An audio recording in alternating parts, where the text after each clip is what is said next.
Fibra ótica, aplicação por tipo. Tá? Então, se eu tiver aqui um gráfico, eu tenho um gráfico de atenuação, eu tenho aqui comprimento de onda. Primeira janela, 850 nanômetros. Segunda janela, 1310. Está aqui. E a última, e a terceira janela, 1550. Então, para a fibra multimodo, ela tem mais ou menos desse jeitão aqui, que é a 651, onde você chega aqui em 0,85, eu venho aqui, eu tenho mais ou menos 3 dB de perda por quilômetro. Aqui em 1310, eu venho para cá, eu tenho 1 dB de perda por quilômetro em 1310. Eu pego a monomodo, ela está um pouco mais aqui, eu pego aqui em 1310, ela me dá 0,35, eu pego aqui em 1550, ela me dá 0,20. Você vê que ela não é homogênea, tá? Ela tem aqui algumas descontinuidades. O que é essa descontinuidade? Ela é conhecida como pico d'água. Pico d'água? Tem água na fibra ótica? Na verdade, não tem água. Ela tem um elemento que faz parte da molécula da água. A água, o que é? H2O. Se você tirar um hidrogênio, vai ficar OH-, certo? Então é exatamente isso aqui. Então esse pico é causado por íon chamado íon hidroxila, que é como se que está relacionado com a água. Então o pessoal chama de pico d'água, mas não quer dizer que tem água aqui não. Ela é causada por outros elementos. Agora, as características da fibra monomodo, tá? Da multimodo. A multimodo, ela é regida pela G651. Os parâmetros dela é o seguinte: em 850 nanômetros, ela tem que ter no máximo 3,5 dB por quilômetro. Em 1300, ela tem que ter 1 dB por quilômetro. E ela também é regida por um órgão americano, tem uma classificação da ISO e EC, que é isso aqui, ela chama de OIM1, OIM2, OIM3 e OIM4. Qual que é a diferença delas? Aqui está na cara, ó, 62,5 e 125. 50, 125, 50, 125, 50, 125. Teoricamente, essas três aqui são iguais. Essa daqui é aquela que tem um núcleo maior. Tá? Então já mata de cara qual é a diferença. Mas a diferença não está aí, a diferença está nas características de transmissão dela. Então, se você olhar aqui, se eu for colocar aqui Fast Ethernet, você vê que eu ando 300 metros, 300 metros, 300, 300, igual para todo mundo. Eu coloco 1 giga, 330, 550, 900, 1040. Quando eu jogo 10 GB nessa fibra, 10 GB, eu vou no máximo 35 metros. Chegou aqui, o sinal já foi para o espaço, já começa a embaralhar tudo quanto, começa a dar erro. Por atenuação? Não, por dispersão. Lembre-se que eu falei, essa fibra ela é muito sucessiva à dispersão. Então, a OM1 ela vai até 35 metros quando eu trafego 10 GB nela. Quando eu pego a OM2, ela vai até 86 metros. Quando eu pego a OM3, opa, já vai para 300 metros. Quando eu pego a OM4, já vai para 550 metros. Então você vê que elas têm bandas passantes diferentes. E banda passante é exatamente dado aqui, largura de banda mínima, que é dado megahertz quilômetro. Então, essa fibra aqui, ela tem 200 megahertz por quilômetro, eu posso transmitir até 200 megahertz. Em 1 quilômetro eu posso transmitir 200 mega, que ela atende. Aqui ela já tem 500, então, ou seja, no mesmo quilômetro eu já aumento a velocidade para 500, aqui eu aumento para 1,5 GB, aqui eu aumento para 3,5. Então você vê que, por exemplo, essas fibras aqui, que são as fibras OM3 e OM4, elas são muito utilizadas dentro de CPDs, porque CPDs você tem vários servidores ali e você conecta um com o outro. E normalmente você vai o quê? De um andar para o outro. Então as distâncias são bem pequenas. Então você, apesar de distâncias pequenas, você consegue aí ter transmissão até 10 GB na fibra ótica.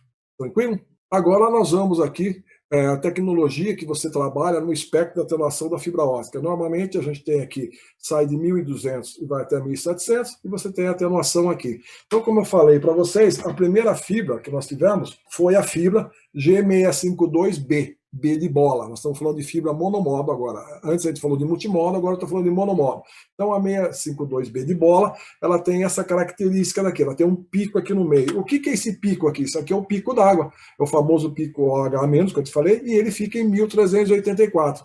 Então aonde que eu uso as janelas que eu consigo transmitir? Eu consigo transmitir aqui, que é 1310, e eu consigo transmitir aqui em 1550, que foi a primeira janela. 850 só foi usado na multimodo. Nós estamos falando de monomodo, por isso que a gente já começa aqui a partir de 1200.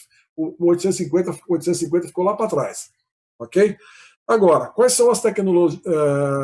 Isso daqui evoluiu, tá? Evoluiu, o pessoal desenvolveu uma outra fibra, que é a monomodo G652C, C de casa, que é conhecida como LWP, Low Water Peak. Pico de água reduzido. Você vê que eu reduzi o pico de água. O pico que era grande, eu diminuí, ficou menor, mas ainda existe. E hoje nós temos uma outra fibra, que é a 65D, D de dado, que é a ZWP, que é a Zero Water Peak, que é a fibra que todo mundo usa aí. Você vê que o pico de água está zerado.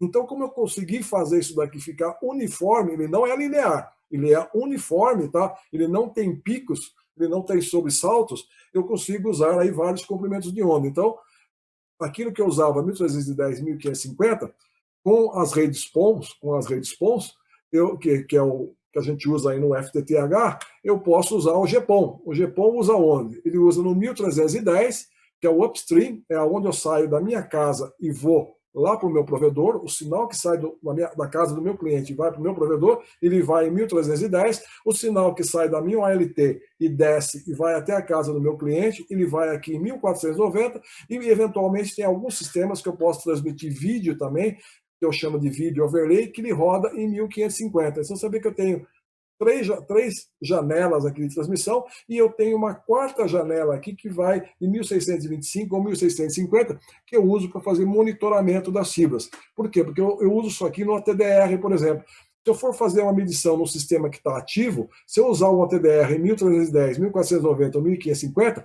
eu interfiro no sinal que está sendo trafegado. Então, eu sou obrigado a desligar as fontes óticas. Se eu quiser medir isso daí com o sistema funcionando, eu uso os OTDRs que trabalham aqui nessa faixa de comprimento de onda, 1625, 1650. Isso daí o Torrone vai explicar para vocês, ele é craque em falar sobre equipamentos de medição. Vocês perguntam para ele detalhamento, vocês vão ver que ele vai falar sobre os equipamentos de medição.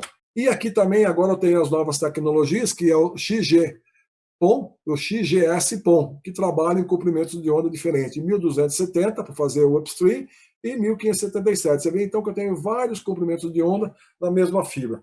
Isso eu uso para fazer o sistema FTTH, as redes PON. Porém, eu tenho também os sistemas que são o WDM. O WDM ele é formado pelo CWDM e pelo WDM. O CWDM está quase em desuso hoje, pouca gente usa, e o DWDM. O DWDM ele divide essa faixa, esse comprimento de onda em faixas, em camadas. Né? Então eu tenho aqui 1260 a 1360, eu tenho 1360 a 1460, 1460 a 1530, que é a banda S, short, a banda expandida, a banda original, a banda convencional, 1530 a 1665, a banda longa, que é 1565 a 1625, e a ultra longa, que é a banda U aqui, que vai de 1625 a 1675, é onde eu uso para fazer o monitoramento. Então, o WDM trabalha exatamente aqui no meio da banda, ele trabalha na banda vermelha, a banda laranja, a banda amarela, a banda verde e a banda cândida. O que o DWDM faz? Ele joga várias raias de luz. Na mesma fibra, então, você tem várias raias de luz,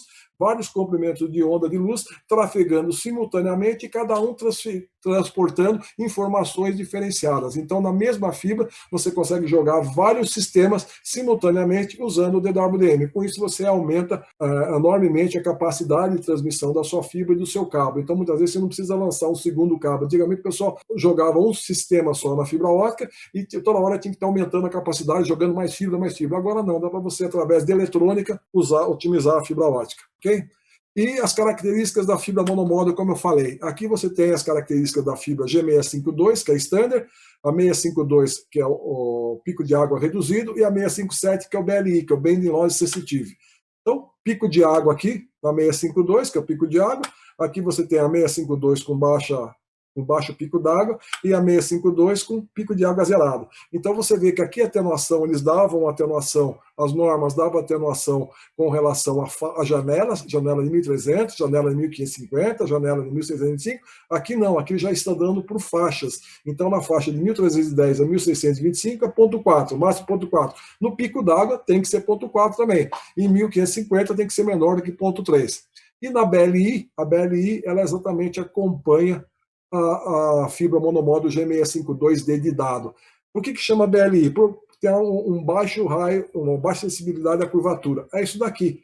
Eu tenho a fibra G657, Por exemplo, se eu tiver uma fibra que começar a dobrar ela, a fibra G652, eu chego no raio mínimo de 30 milímetros. Se eu dobrar mais, eu vou começar a ter perda, vou começar a ter atenuação. Por quê? Porque a luz começa a escapar. Então, o pessoal desenvolveu essa fibra aqui, que ela possui uma baixa sensibilidade. Então, a G657A, ela tem um raio de curvatura de 10. Então, opa, ó, já posso diminuir mais ainda o raio de curvatura. E a 657A2B2, ela tem 7,5. E por último, que é a top, que é a 657B3, ela tem 5 milímetros. Então, aonde que eu uso as fibras? Então, essa fibra aqui, que é a G652D de dado, eu uso ela nos cabos. Porque cabo é lançado da rua, então normalmente o cabo está em linha reta. Aqueles cabos que eu vou fazer o atendimento do meu assinante, que eu vou chegar dentro da casa dele, vou caminhar para lá, vou caminhar para cá, passar dentro de eletrodutos, fazer um monte de curva, eu uso a 657. Então, os cabos de rede externa são 652D de dado. E os cabos, as fibras dos cabos drop, né, que fazem atendimento do assinante, são da G657. E no caso, as mais comuns que tem é a G657AB, que é exatamente aqui com 7,5 de diâmetro. Então, só para a gente comparar, tá? Em termos de atenuação, a multimódulo tem uma atenuação alta, a monomódulo tem uma atenuação baixa, o comprimento de onda que a gente usa, janelas que a gente usa é de 850 a 1310, a monomódulo a gente trabalha de 1260 a 1640, como vocês viram nos gráficos que eu mostrei para vocês. Aplicação em distância. A multimódulo, como eu falei, são as redes locais, as redes de pequena distância, no máximo até 2 km, aí, dependendo da velocidade que você quer, da quantidade de informação que você quer trafegar, e as redes de alta, monomódulo, você usa em redes de alta taxa de transmissão, nos backbones aí, que chegam até mais ou menos a 200 km, até 200 km, ou até a mais às vezes, tá? A largura de banda 10 gigabits a curta distância, como a gente viu ali, dá para 35 metros, né, para 35 metros, e aqui no DWDM, dependendo da tecnologia que você usa, você pode chegar até 1 terabit. A utilização, manuseio, é de fácil manuseio, a multimódulo, porque ela tem um núcleo grande, tá? Então é fácil você cobrar luz, é fácil você fazer um conector, para você fazer uma emenda, é fácil. A máquina de emenda que você usa aqui na fibra multimódulo é uma máquina de emenda de 2 motores. Para o monomódulo, as conexões são mais complexas. A máquina de emenda que você vai usar, às vezes deve ser uma máquina de 4 motores ou de 6 motores. Tem gente aí mais para frente que vai explicar qual a diferença dessas máquinas para vocês, que hora que usa uma, que hora que usa outra. Então eu estou dando essa pincelada geral. Custo do produto. Antigamente a multimódulo era a que mais vendia, a monomódulo começou, a monomódulo era cara e a multimódulo era barata. Hoje inverteu. Hoje toda a produção mundial praticamente é monomódulo, uma pequena parte só que é usada para o multimódulo, então o multimódulo se tornou uma fibra especial, vou chamar. Então ela tem um custo mais caro. Pô, se ela é mais cara, por que a gente usa ainda? Exatamente por causa do próximo item aí, que é a parte dos equipamentos. O equipamento terminal que você usa na multimódulo, ele é mais barato, você pode usar um LED. Para você usar um LED, o LED tem um custo mais barato, a eletrônica envolvida nisso daí é mais barato, então a interface se torna mais barato.